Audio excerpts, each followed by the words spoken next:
In just his second year in the NBA, Trae Young became an all-star for the first time in his career last season.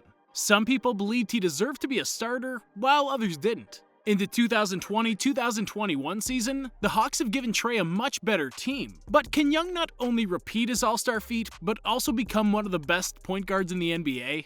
Join us now as we take a look at how good Trae Young actually is. When Trae Young came into the league, he did so under quite some heavy pressure. He was not only compared to Luka Doncic, who the Hawks passed on to draft Young, but also Steph Curry. Doncic and Trae's careers will always be intertwined because of that 2018 draft night trade. On the other hand, Young was compared to Curry because of the similarities in their physique and games. There is that comparison, that's inevitable, said former Golden State Warriors general manager Larry Riley, who drafted Curry and is now an advisor with the Hawks. Everybody's gonna make that comparison between him and Steph. At the end of the day, it was no secret that Atlanta was looking to replicate the immense success the Warriors had had in recent history with a similar blueprint. It all started with the hiring of former Warriors assistant GM Travis Schlenk, who the Hawks made their president and general manager. During his decade-long tenure in the Bay Area, Schlenk was particularly known for his talent evaluation skills. He's often been credited for identifying Draymond Green as a potential star and was the biggest reason the Warriors picked him in the second round of the 2012 NBA draft. This time, Schlenk saw an even bigger talent on the horizon, and one he could build the next powerhouse dynasty upon: Trae Young. Trae's a guy that we've had our eye on, Schlenk said, after drafting Young in 2018. We love his ability to pass the ball, to make other players better with his court vision. Obviously, he gets a lot of notoriety for his long-range shooting, but I think his ability to pass the ball is what we really liked about him. It's particularly impressive how, despite everybody raving out about Trae's limitless range and three-point abilities, his passing has been a bigger key to his rise to all-star levels. The only thing he had over Steph was he's probably a little bit better passer coming in as a rookie, Larry Riley said. The rest of it, Steph has the advantage. And 3 years into Young's pro career, the Curry comparisons have slowly quieted down. Sure, even Trae himself has had some fun with the recurring comparisons between himself and the two-time league MVP. A year, Young said back in April 2020, when he was pressured by Shaquille O'Neal to answer how long he thought was left before he would pass Steph Curry as the best shooter in the league. But looking at how things are going on up to this point in his career, Trae's looking less like the next Steph Curry every day, and more like the first Trae Young. So let's go ahead and take a deeper look at the skills and game of Trae Young. But before we do, let us know in the comments below whether you think the Hawks made the right move by drafting Young. As soon as Trae Young came into the league, he was essentially given the keys to the Atlanta Hawks offense. The franchise was forced to hit the reset button in a rather quick fashion, because it hadn't been that long ago that the Hawks had 4 All-Stars and the best record in the Eastern Conference. But with all of their former All-Stars gone by the time the team drafted Young, he was forced into a very big role in an offense led by him and sophomore player John Collins. And to be honest, he's managed to handle the pressure really well considering how much he was asked to do so early in his career. By the end of his rookie season, Trae was already top 10 in the league on usage rate with a 32.5 usage percentage. The most impressive part of it all was Young finished in the top 5 for assist percentage, with him assisting on 39.1% of his teammates' baskets. Both his usage and assist percentages drastically increased in year 2, as he finished only behind James Harden in usage with a 38.7% rate, and third in assist percentage behind LeBron James and Luka Doncic with a 42.4% mark. Young was essentially a turnover waiting to happen, showing a lot of carelessness with the basketball in his hands, but so are most of the other high-usage stars in the league. Plus, you can certainly expect him to improve in the turnover department, considering he's just a third-year player and has a lot of room for improvement. Trae's averaged 8.6 assists in his career, and was only second behind LeBron James with 9.3 dimes per game in 2020. Again, these are masterful levels of distribution and playmaking, which is even more amazing considering the truly lackluster talent Young was surrounded with in his first 2 years in the NBA. His assist numbers and percentages have dipped a little bit in 2021, but that's something perfectly normal considering the Hawks front office upgraded their roster, and the new additions require the ball in their hands a bit more. Still, Travis Schlenk proved everyone right when he said Young would be more impactful with his passing than with his long-range shooting. But is that right? Young's shooting numbers are not bad by any stretch of the imagination. He's a career 34.9% shooter from 3, which is right around league average. And after shooting only 32.4% in his rookie season, he brought up his deep range accuracy to 36.1% last season, and is also over 36% up to this point of the season.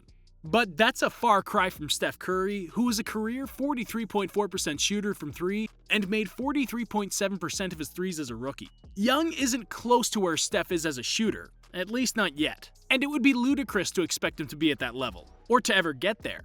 A lot's been made of Damian Lillard and his improved three-point shooting that features extended range, but he isn't even in Curry's neighborhood either. Steph is a once-in-a-lifetime type of shooter, and nobody should be getting compared to him because it's pointless. That being said, Young's limitless range is still a huge asset even when he isn't hitting those shots with elite accuracy. And once again, he doesn't even need to do that. Last season, Trae averaged 9.5 three-point attempts per game. Out of those 9.5, only 1.7 were catch-and-shoot looks, according to NBA stats. He hit a ridiculous 46.6% of those catch-and-shoot threes. The remaining 7.8 attempts were pull-up threes, which Young only made at a 33.5% clip. The lesson there is that Trae shouldn't be looking to exploit his off-the-dribble threes and extended range just because he can hit those shots at a higher rate than most everybody else in the league.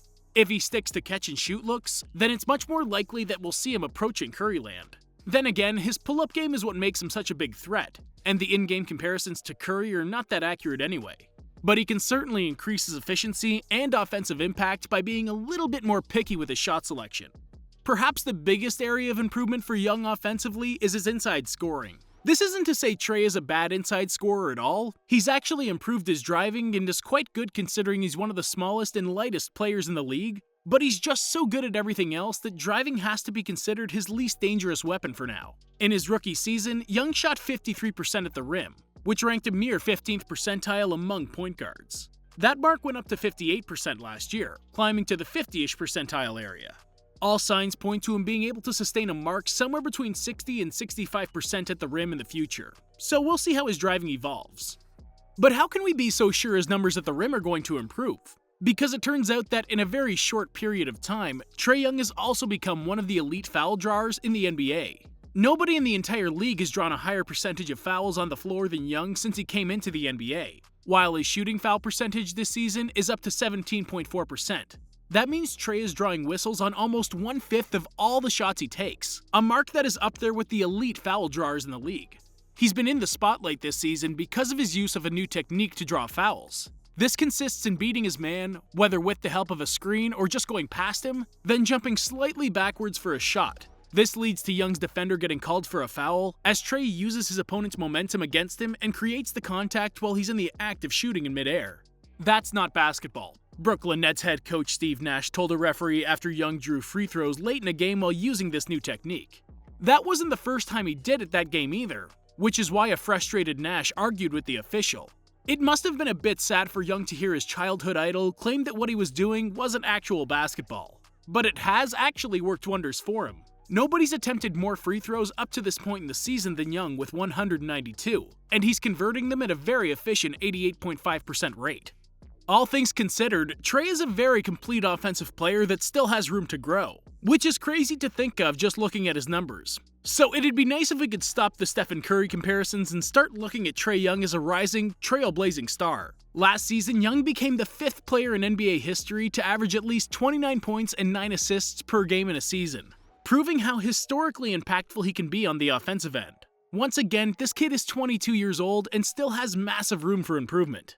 As for his contributions on the defensive end, let's just say he doesn't really contribute much. We've all seen clips of Young getting targeted and destroyed on defense by some of the opposing guards on switches, but there's not much you can expect from him on defense at this point. Young is a 6'2" and 180 pounds with a 6'2" wingspan.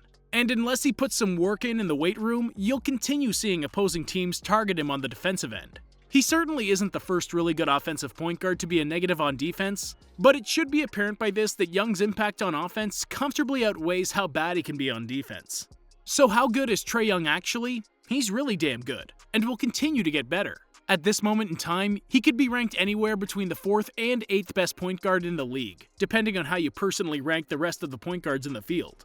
But being this good this early in his career is already a huge accomplishment in itself because of how loaded the point guard position is in the NBA.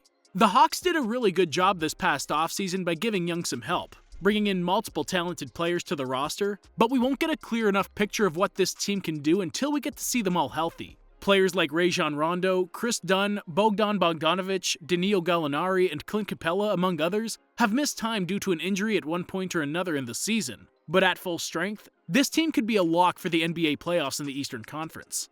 The franchise is doing everything right up to this point to give their star point guard everything he needs to lead the team back to contender status. And if everything goes right in the next couple years, the Hawks may be zeroing in on multiple deep playoff runs in the near future. The debates and comparison between Trae Young and fellow players will likely continue, but nobody can deny that Young is blazing his own path into NBA superstardom, and he's just getting started.